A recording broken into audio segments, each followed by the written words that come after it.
গুরু পূর্ণিমা উপলক্ষে ধলেশ্বরস্থিত রামকৃষ্ণ মিশনে গেলেন বিজেপির প্রদেশ সভাপতি তথা সাংসদ রাজীব ভট্টাচার্য। সেখানে শ্রদ্ধার্ঘ অর্পণ করেছেন। তিনি তার প্রতিক্রিয়ায় বলেছেন, গুরু পূর্ণিমার পুণ্যলগ্নে নিজের আরাধ্য দেবতা ভগবান শ্রী রামকৃষ্ণ পরমহংসদেব এবং মর্চমণিস্থিত রামকৃষ্ণ মিশনের স্বামী অমর্ত্যানন্দ মহারাজজির সান্নিধ্য লাভ করতে পেরে তিনি নিজেকে ধন্য মনে করছেন। তার পাশাপাশি তিনি আজকের দিনের বিষয়টিও উল্লেখ করেছেন। মূলত গুরু পূর্ণিমা উপলক্ষে সাংসদ তথা বিজেপির প্রদেশ সভাপতি রাজীব ভট্টাচার্যের সেখানে যাওয়া এবং তার প্রেক্ষিত তিনি তুলে ধরেছেন। আপনারা দৃশ্যে দেখছেন যে সেখানে রামকৃষ্ণ মিশনের এই যে আশ্রমটি রয়েছে সেই আশ্রমের প্রধান স্বামী অমর্ত্যানন্দ মহারাজজির প্রতি তার শ্রদ্ধার্ঘ অর্পণ যেমন করেছেন, ঠিক তেমনি রামকৃষ্ণ পরমহংসদেবের প্রতিও শ্রদ্ধার্ঘ অর্পণ করেছেন সাংসদ। তার সঙ্গে তাদের যে কর্মসূচি, বিশেষ করে মণ্ডল স্তরে যে কর্মসূচি, সেই কর্মসূচির নিরিখে সংবাদ মাধ্যমের মুখোমুখি হয়ে প্রতিক্রিয়া ব্যক্ত করতে গিয়ে সার্বিক বিষয়গুলো উত্থাপন করেছেন সাংসদ তথা বিজেপির প্রদেশ সভাপতি রাজীব ভট্টাচার্য। আপনারা প্রত্যেকে জানেন যে প্রত্যেক মণ্ডল স্তরে সেখানে আজ গুরু পূর্ণিমা উপলক্ষে যে বিশিষ্ট জনেরা আছেন, সত্যি অর্থে যারা গুরু আছেন, তাদেরকে শ্রদ্ধা জানানো হচ্ছে, তাদেরকে শুভেচ্ছা জানানো হচ্ছে, তাদেরকে মিষ্টিমুখ করানোর উদ্যোগ সেখানে নেওয়া হয়েছে।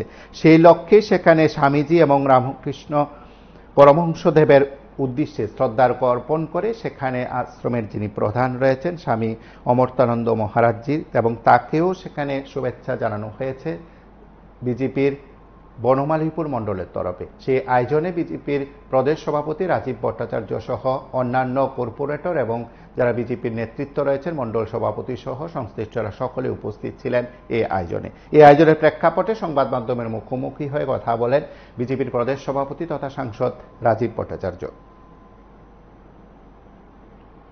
আজকে গুরু পূর্ণিমা উপলক্ষে আমাদের যে গুরু শিষ্য পরম্পরা, আমাদের রাষ্ট্রীয় যারা আমাদের নেতৃত্ব, রাষ্ট্রীয় সভাপতি আদরণীয় জেপি নাড্ডাজি, ওনারা সিদ্ধান্ত নিয়েছেন আমরা শুধু ক্ষমতার জন্য রাজনীতি নয়, আমরা মানুষের জন্য এবং এই গুরু শিষ্য আমাদের যে ঐতিহ্যবাহী যে পরম্পরা, সেটাকে সম্পূর্ণ রূপ দেওয়ার জন্য আমাদের একটা কর্মসূচি আজকে হাতে নেওয়া হয়েছে। আজকে গুরু পূর্ণিমা, গুরুদের পূজন এবং গুরু শিষ্য যে পরম্পরা, সেটাকে আগামী প্রজন্মের কাছে তুলে ধরার জন্য এই অনুষ্ঠানটা আয়োজন করা হয়েছে।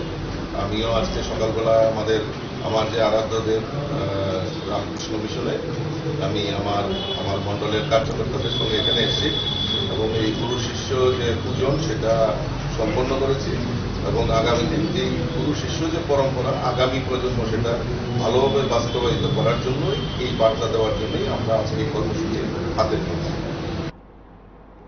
আপনারা শুনলেন সেখানে আজকের দিনের ভাবনায় সাংসদ তথা বিজেপির প্রদেশ সভাপতি রাজীব ভট্টাচার্যের বক্তব্য। গোটা রাজ্যে বিজেপি মণ্ডল স্তরে, জেলা স্তরে এবং প্রদেশের স্তরে এই কর্মসূচি আয়োজন করা হয়েছে। কার্যত আজকের দিনে সত্যি অর্থে গুরুদের প্রতি সেখানে প্রণাম জানিয়ে, শ্রদ্ধা জানিয়ে আজকের দিনটির ভাবনা সকলের কাছে তুলে ধরার প্রয়াস বিজেপি গ্রহণ করেছে। আপনারা দেখতে থাকুন PB24।